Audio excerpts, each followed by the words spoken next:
बिस्मिल्लाहिर्रहमानिर्रहीम।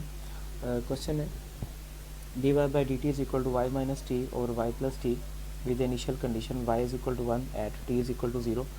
Using the initial conditions, using the Euler's method, find y approximately at x is equal to 0.1 in 5 steps. 5 steps use करके हमें इस system को solve करना है। तो पहले देखते हैं कि आइलर मेथड है क्या और उसमें किस चीज़ की हमें ज़रूरत है। पहले हम आइलर्स मेथड लिखते हैं। आइलर मेथड है हमारे पास y is equal to m plus 1 is equal to Y M और plus H F of T M और वाई एम। अब इसमें जो हमें क्वेश्चन दिया जाता है D Y by D T, उसी को हम f के इक्वल रखते हैं, f ऑफ x व y t और y। तो इसका मतलब ये किसके इक्वल हो गया फिर y minus T over y plus T. ये फंक्शन हमें मालूम हो गया इसमें ये वाला। और उसके बाद बारी है एच की। एच अगर तो हमें अब दिया गया हो तो ठीक है, लेकिन इस क्वेश्चन में नहीं दिया गया। लेकिन एच के लिए हमें मालूम करने के लिए कुछ इन्फॉर्मेशन दे दी गई हैं कि इसमें जहाँ से हमने स्टार्ट करना है वो एक्स नॉट है, that is equal to 0, sorry t है, इसमें T is equal to 0।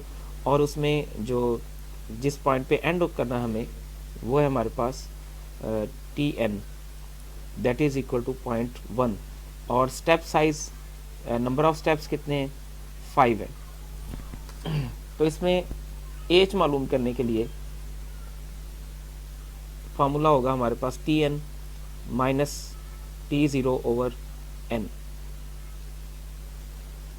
Which is equal to 0.1 minus 0 divided by 5।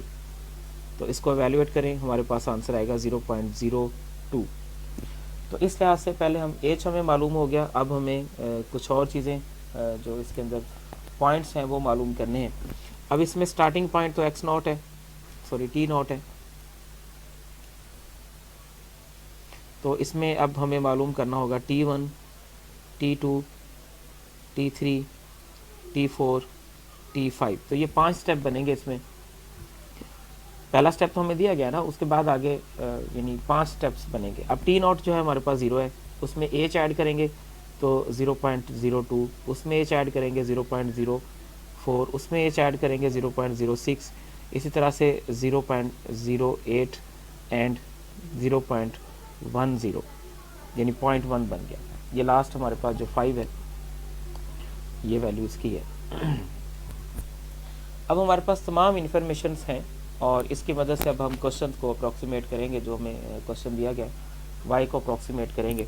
तो इनिशियली हम m की वैल्यू 0 से स्टार्ट करेंगे। तो 0 स्टार्ट करने के लिए हमारे पास y1 is equal to Y not plus H F of T1 और T नॉट और y नॉट। इसको ज़रा और सिंपलेस्ट फॉर्म में लिख लेते हैं। y not is equal to Y not plus H. F किसके इक्वल है, फंक्शन है हमारे पास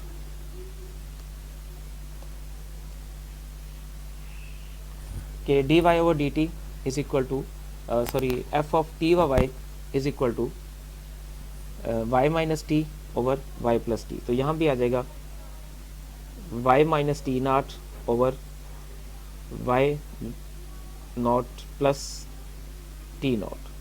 अब ये वैल्यूज़ हैं हमारे पास, जो इनिशियल कंडीशन दी गई हैं बेसिकली यहाँ पर, वो हमारे स्टार्टिंग पॉइंट ही हैं। इसको हम कहेंगे वाई नॉट और ये हमारे पास क्या है, टी नॉट। तो इसमें वैल्यूज पुट करते चले जाएंगे।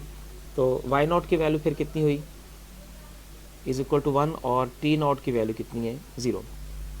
तो वाई नॉट 1, एच इसमें आया 0.02, और उसके बाद आगे जो इनकी वैल्यूज़ हैं, वाई नॉट हमारे पास 1 है, टी 0 है, टी नॉट 0 है, और 1 प्लस 0। तो इस सब को एवेल्यूएट करें तो हमारे पास आंसर आता है 1.02। ये बस हमारे पास है y ऑफ T1 जो y1 है।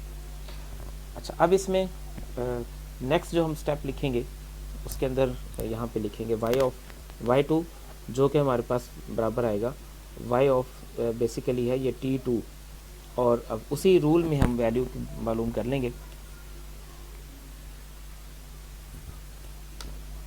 अब हम इसी फॉर्मूले में दोबारा से वैल्यू पुट करेंगे। m की वैल्यू पहले 0 थी, अब m की वैल्यू कितनी पुट कर देंगे 1, तो फिर हमारे पास आ जाएगा y2 is equal to y of 0 plus y of 1 plus h f of t1 और y1। तो इसको अगर लिखा जाए तो इस फॉर्म में लिखेंगे y1 प्लस h और y1 minus t1 over y1 mine plus t1। अब इसमें जो y1 तो हमारे पास जो लास्ट वैल्यू निकली है, और जो बाकी वैल्यूज़ हैं वो लिख लेते हैं यहाँ पे। y1 इज इक्वल टू है 1.02, जबकि t1 की वैल्यू जो है वो हमारे पास होगी अब 0.02। यहाँ से भी जो हमारे पास वैल्यूज़ मौजूद हैं, जो टेबल बनाया था हमने, उस टेबल से भी ले सकते हैं, इसी टेबल से ही लेंगे, और या फिर हर जो t0 है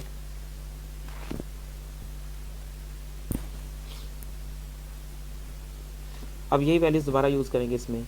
y2 इज इक्वल टू 1.02 और प्लस h 0.02, और यहाँ पर जो फंक्शन की वैल्यूज़ पुट करेंगे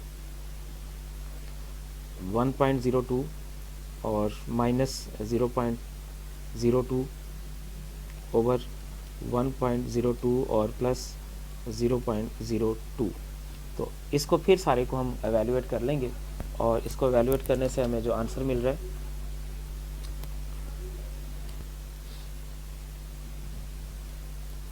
1.0392। अब हमारे पास y2 की वैल्यू बन गई है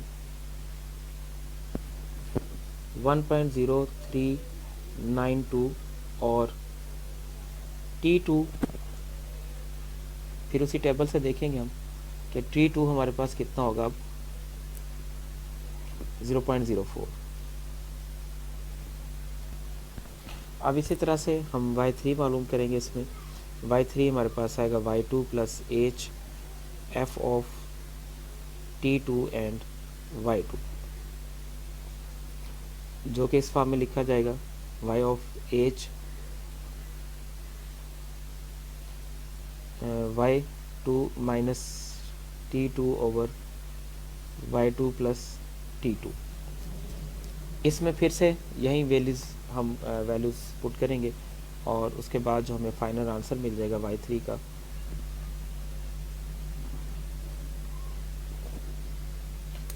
का हमें आंसर मिल जाएगा यहाँ पे 1.0577, और फिर उसके बाद हमें t3 की ज़रूरत पड़ेगी। t3 हमारे पास 0.06 आ जाएगा। तो इसी प्रोसेस के तहत हम आगे चलते जाएंगे। इसी प्रोसेस से हम y4 मालूम कर लेंगे, जो कि हमारे पास आंसर आ जाएगा इसमें 0.0738, और तब जाके आगे फिर t4 की वैल्यू फिर उसी टेबल से मालूम कर लेंगे 0.08, और फिर हम इसमें मालूम करेंगे y5, और y5 का हमारे पास आंसर आएगा इसमें 1.0910, और उस वक्त t5 इसके आगे हमें t5 की वैल्यू ज़रूरत नहीं पड़ेगी, वैसे 0.1 आ जाएगी। तो ये जो y5 है, y5 का मतलब है t5, और t5 किसके इक्वल है 0.1, और उसका हमें आंसर क्या मिल रहा है 1.0910। तो यही हमने एवेल्यूएट करना था कि y को हमने अप्रॉक्सीमेट करना था, वो हमारे पास इसका आंसर आ गया है।